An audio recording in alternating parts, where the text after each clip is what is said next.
قال المؤلف رحمه الله, said the author, may Allah have mercy upon him, وعدم التسوية بين الزوجات في النفقة والمبيت, and the lack of, or not, yani the lack of equality between the wives in support and lodging, or not lodging, in support and spending the night, rather, in support and spending the night.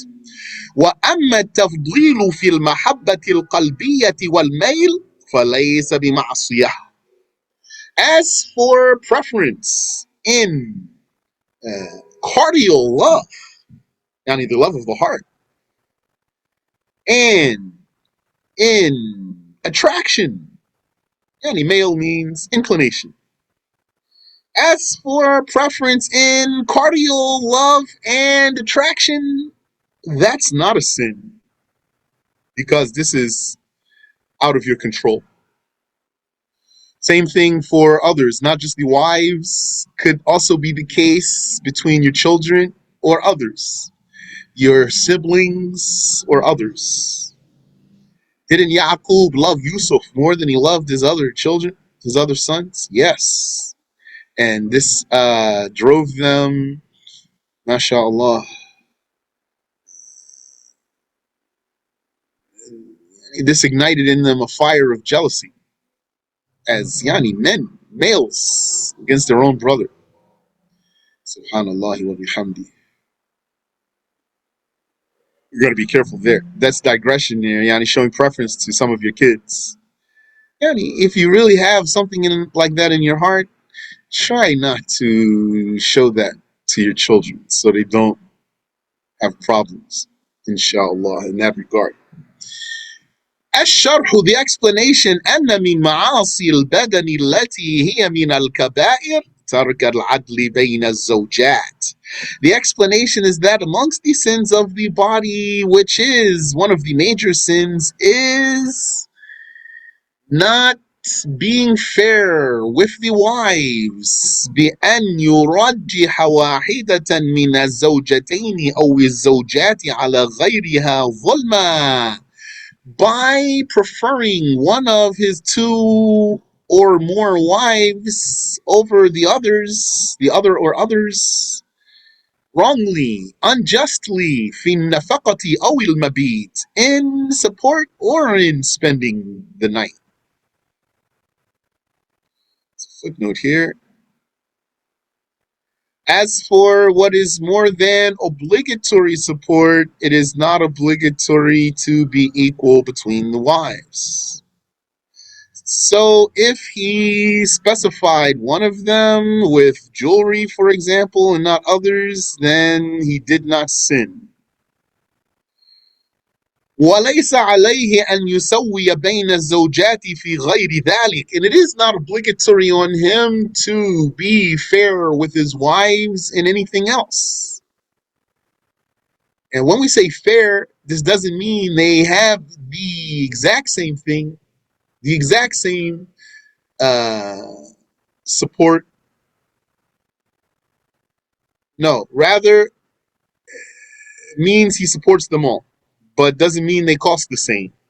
Maybe one of his wives, her clothing costs more. Maybe one of his wives is big and one of his wives is small, yani, like slim. So one has, her clothing costs more, one her clothing costs less. Or like this. One, her house costs more, one, her house costs less. So he is lodging all of his wives, he is clothing all of his wives, then he is being equal between them. وَلَيْسَ عَلَيْهِ أَنْ يُسَوِّيَ. It's not obligatory on him to be equal with them or be fair between his wives in anything else. كَالْمَحَبَّةِ الْقَلْبِيَّةِ, like cardial love, وَالْجِمَاعِ, and intercourse, وَإِعْطَاءِ الْهَدَايَا, and giving gifts. لأن الله تبارك وتعالى لم يفرض على الزوج التسوية بينهن في كل شيء. Because Allah, glorified and exalted, did not make it obligatory on the husband to be equal between them in everything.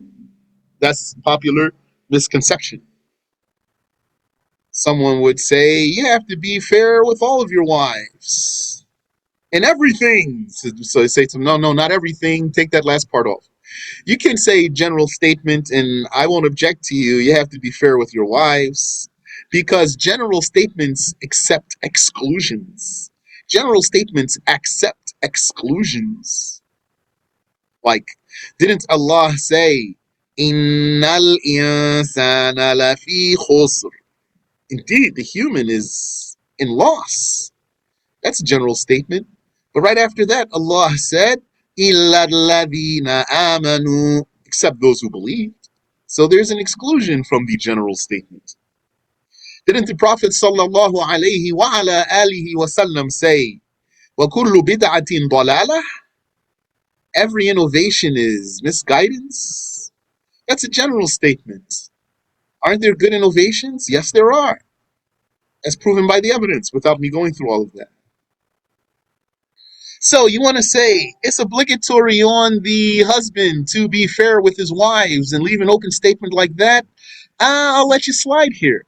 But I won't let you slide if you say it's obligatory on the man to be equal with his wives in everything. Then you're making your statement wrong. Rather, he's obligated to be fair with his wives in two matters: support and spending the night. وليس من المستطاع وليس من مستطاع الزوج أن يسوي بينهن في كل شيء. And it is not within the husband's capability to be equal with them in everything. Allah Ta'ala said, God exalted is He, وَلَن تَسْتَطِيعُوا أَن تَعْدِلُوا بَيْنَ النِّسَاءِ وَلَوْ حَرَصْتُمْ فلا تميلوا كل الميل فتذروها كالمعلقة. That's the 129th verse of Surah An-Nisa. It means you, plural, men, will not be able to be fair with the women, even if you try. Yani, this doesn't mean he can't be fair at all. He could be fair, but it's going to be challenging. And the more women he has, the more likely he's going to be unfair. Yani is going to become more and more of a chance, more and more likelihood. And that's why Allah put a limit on how many wives a man can have, except for the Prophet alayhi salatu wassalam.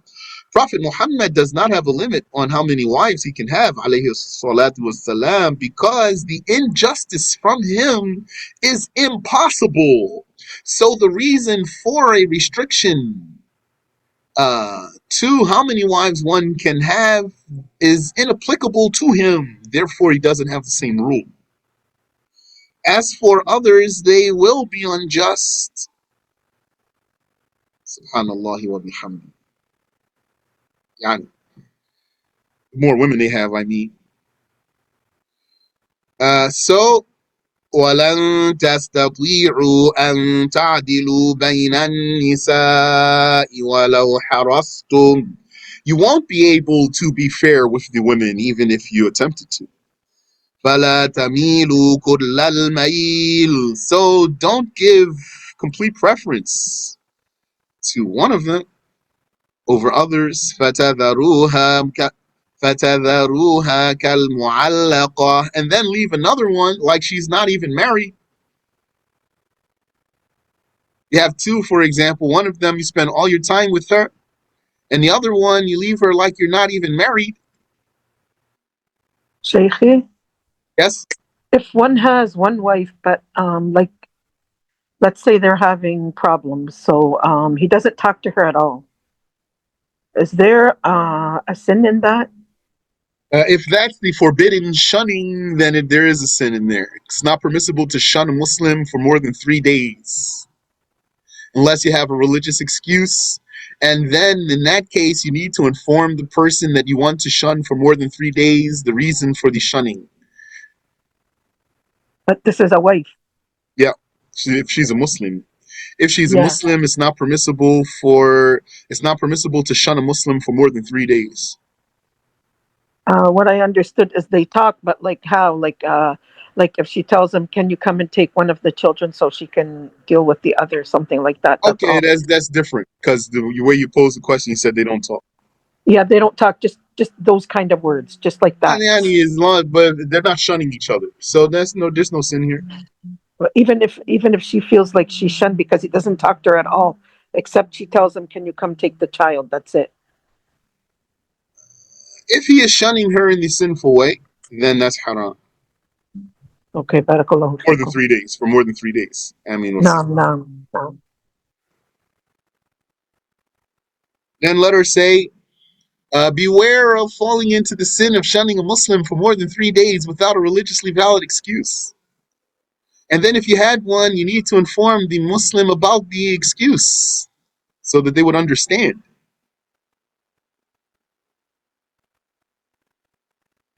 Because if you don't say anything, he might not understand why. And then, like this case here. فتبين أن ما يعصي الزوج بتركه التسوية في القسم أي المبيت والنفقة. So it became clear that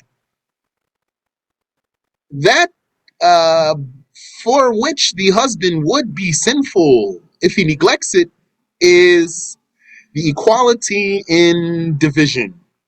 Division here means spending the night. والنفقة, and the equality, meaning the fairness, in support. فإذا أدى النفقة الواجبة عليه للجميع. So if he gave the obligatory support, the support that's obligatory on him to all of his wives, وأعطى القسم أي المبيت لكل بالعدل, and he gave time. I'm saying time. The word is mabit. You have two words here, mabit and qasm. Qasm means mabit. Mabit means spending the night. So you could say, yeah, you could say in time and support. And when we say spending the night, that doesn't exclude the daytime too. The daytime is part of her right. How? Well, it goes back to his work. Does he work day or does he work the night shift? If he works in the day, whether he works the day or the night, the man's time, this man who has more than one wife, his time is broken into two parts. His day, that is broken into two parts concerning his wife. So if he works in the daytime like most of the people, then the nighttime is prime time and the daytime is secondary time. Secondary time is the time of his errands and going about his things he needs to do. Since that's the time for his errands and yani running around if you want, then he could enter the house of a wife that is not her turn for a need. A need is less than an emergency without being intimate with her.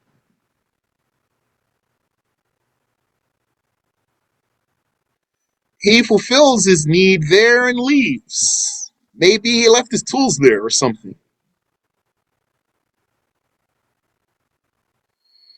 But during the prime time, he cannot enter the house of the one that it's not her turn for a mere need and can only do so for an emergency, like someone is very sick, or the house was burning down, like this, or she's pregnant, yani she's going into labor, for example. And we need to review the details of when he needs to make up time because of going into the house of the other one that it's not her turn.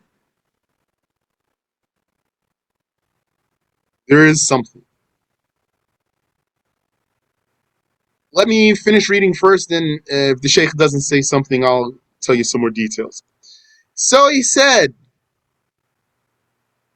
when a person, a man, fulfills the obligatory support to all of his wives and gives the time to all of his wives, bil'adl, justly, fairly, فليس عليه أن يسوي فيما وراء ذلك. It will not be obligatory on him to be fair in anything else. On purpose, I'm using the word fair. What's contrary to fair is unfair. You might understand from unfair, unjust is not unfair. Here does not mean unjust, just means not equal. I could say not equal, but on purpose I'm saying he doesn't have to be fair. And just to make the meaning more real for you.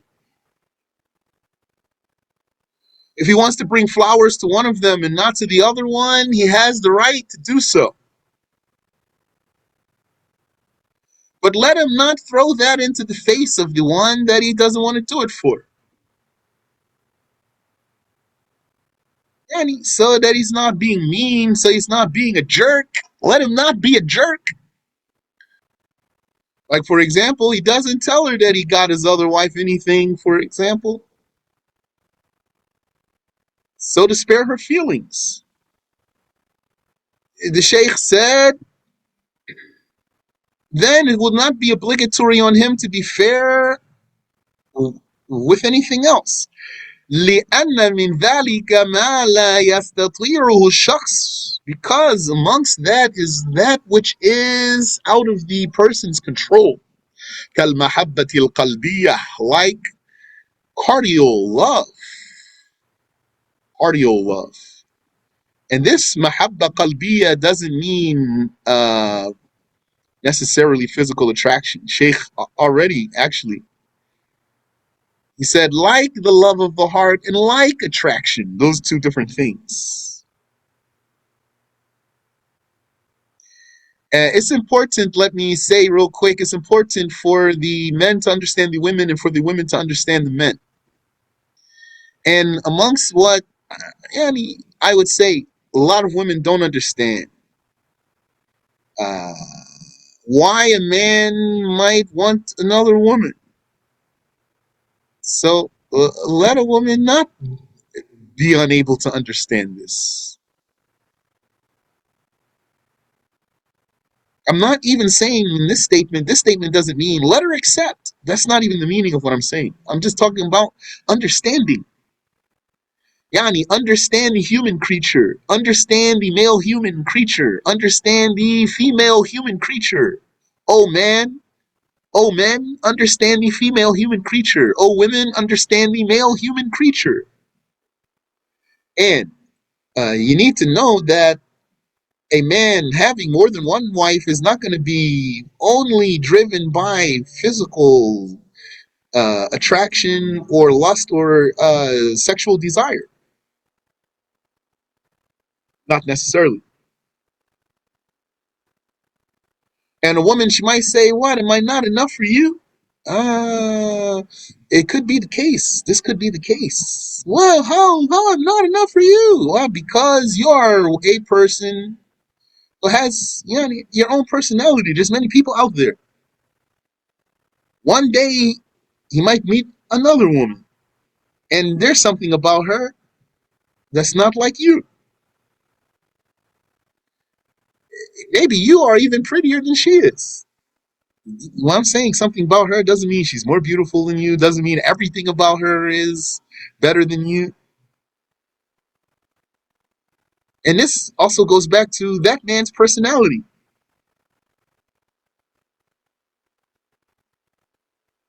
Maybe there's something that those he and she have in common that you and him don't have in common. So that's why he likes her. And he wants to marry her, but he loves you too. Oh, and a woman would think, how he's going to have another wife? He doesn't love me. How could he love me if he loves her? I don't understand. You need to understand the male creature. He can still love you if he loves her too. All this slight digression, but I just want to say it. Maybe it will help someone. You need to understand. Even amongst the non-Muslim women who it's not their cultural society for their husbands to get another wife, they still understand some things about men. That's why they will, for example, go out of their way to feed their husband. They go out of their way to do some things. They have some things in their mind that's a concern for them for the satisfaction of their husband,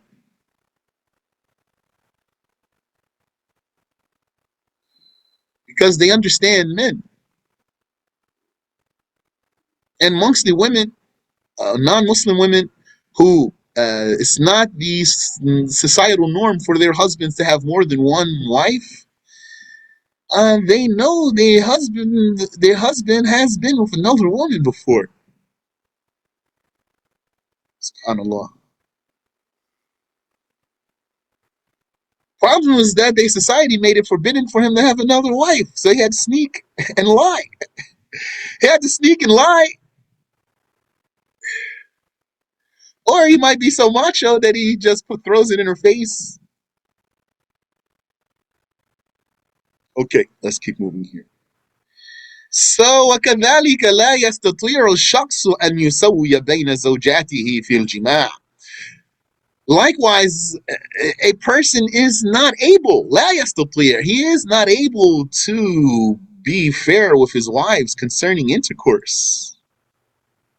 لكن ليس معنى هذا أنه يجامع بعضا ولا يجامع بعضا بالمرة. But this doesn't mean for him to have intercourse with some of them and to not have intercourse with some of them at all.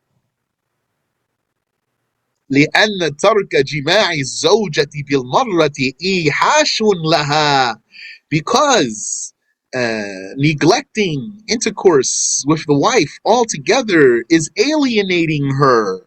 فلو امتنع من جماع إحدى زوجتيه أو زوجاته, so if someone refrained from intercourse with one of his two or more wives, لا يلزم بالجماع إن كان جامع مرة, he will not be forced to have intercourse with her if he had intercourse with her once. وليس لها أن تطالبه على أنه إن لم يفعل يطلقها, and she would not have the right to request of him to divorce her if he does not have intercourse with her. ولا يلزمه الحاكم بذلك, and the judge does not have the authority to order him, to force him to do it. Uh, this is a delicate case, especially for someone who does not know the rule.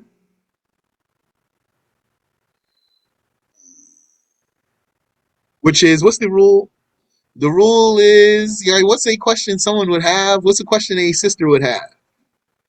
Or a complaint, even. A brother and sister, they having issues. They need someone to talk to. Subhanallah. You want to accept to listen to these things? If you like to hear people's business, do not accept, because you'll be feeding something that's bad in yourself.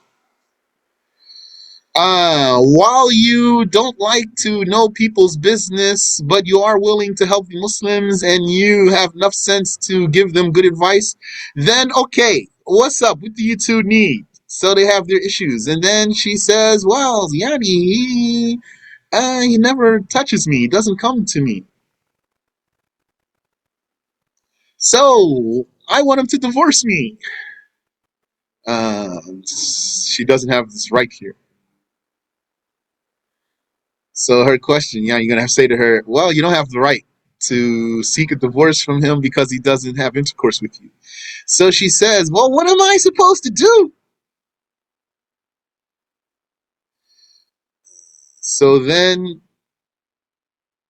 yeah, I would say, well, you need to be patient here. Then she might say, oh, patience. That's always someone's answer. I have to be patient. You have to be patient. You have to be patient. When I'm going to see some action or some results about something sometime. Subhanallah. Yeah, I understand. I understand. But here you're going to have to be patient because sexual intercourse is not your right. What do you mean it's not my right?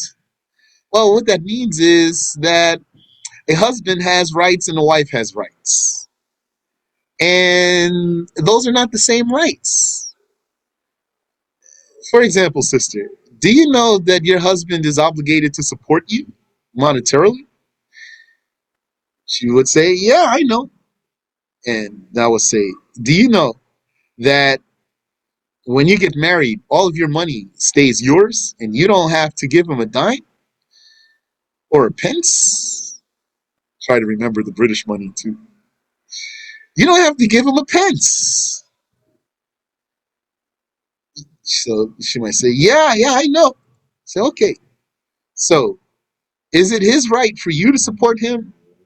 She'll say, no. Say, okay. Just like you have rights from him that don't go the other way, he has rights from you that don't go the other way. His right is that if he wants to be intimate with you and it's lawful for him, like you're not menstruating and it's not Ramadan in the daytime, then it's forbidden for you to withhold. This is his right that's not reversed. It doesn't go both ways. Like the support goes one way in terms of right, the intimacy goes one way in terms of right. But in terms of being good to each other, then yeah, the wife's gonna like, for example, maybe get gifts for her husband or see if he needs help with something because she wants to. And the husband's going to be intimate with his wife, for example, for the sake of Allah, even if he doesn't feel like it necessarily, because he has compassion in his heart, for example. And supposing he doesn't feel like it. What I'm saying here is supposing he doesn't feel like it. He should just leave her altogether? No. He's going to be good to her because he knows that she is bothered.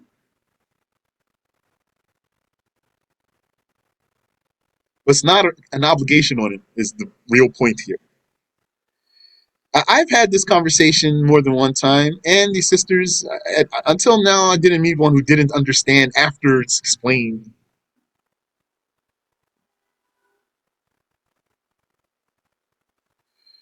So then she's going to say, so I just have to be patient. I'm going to say, yeah, mashallah, you're just going to have to be patient. Subhanallah wa bihamdi. It's not recommended to leave your wife for more than 4 days without intimacy,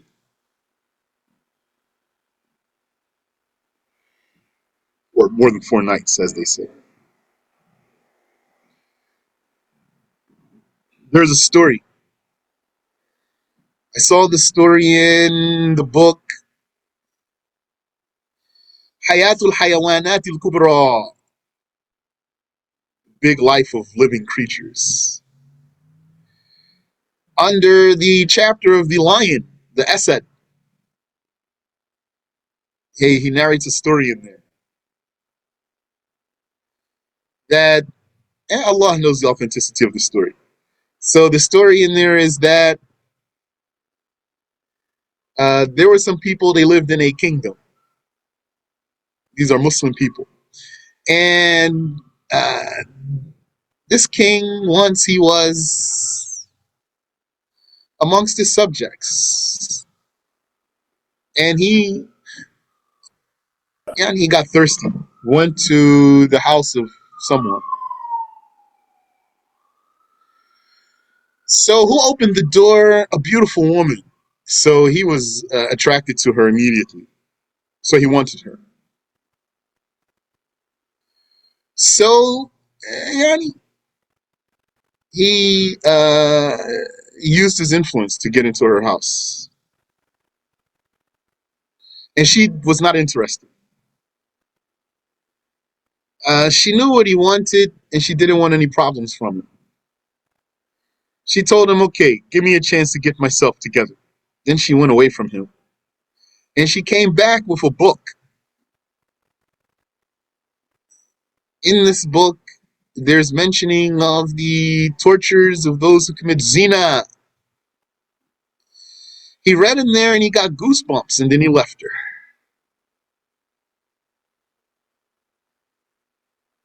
When her husband came home, she told him what happened. He said to her, nothing happened? She said, no, nothing happened. He didn't believe her. He said, with him? That guy? Nothing happened with that guy? She told him nothing happened. He didn't believe her. So then he was abstaining from her for an extended time until she complained to her family. So her family took him to the king, like he's a judge, to raise up the issue to him. So he said, what's the issue? They told him, this man, we rented some land to him. We have some land that we rented to him, and he does not take care of the land. And if you do not take care of the land, it will grow wild. So he neither wants to take care of the land, nor does he want to relinquish it to us so that we can make sure it's taken care of.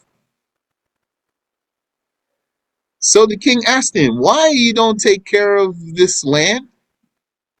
He said, because a lion came into my land. Then the king knew what he was saying.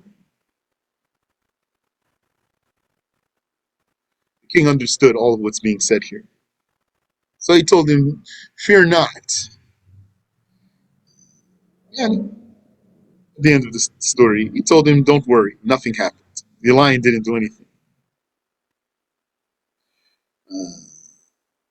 Last thing I want to leave you with before we stop is that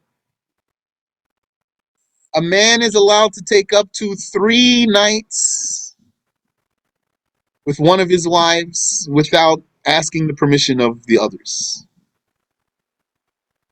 Yani, when he gets more than one wife, or let me say, just say it like this, fundamentally, he's not obligated to spend time with his wife or wives. He's not obligated to come home. Sometimes you have to tell some sisters that too. He doesn't come home, she says. He's not obligated to come home. And maybe some of them won't believe you. How he's not obligated to come home? Yeah, he's a grown man. He's not obligated to come home. He doesn't have an obligation. He doesn't have to step foot into the house. If he wants to sleep in his car, if he wants to sleep in the masjid or on his friend's couch or what, he's allowed to. Okay, so he doesn't have to spend time in the first place. He does have to support, though. If the woman makes herself available to him, he has to support her.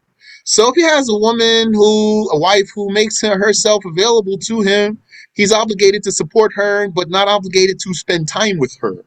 So now, if he has more than one wife and he wants to spend time with one of them, he's not allowed to choose which one he wants to start with. He has to do a drawing. Then whoever's name comes out first is who has first turn, and then second, then third, then fourth, assuming he has 4.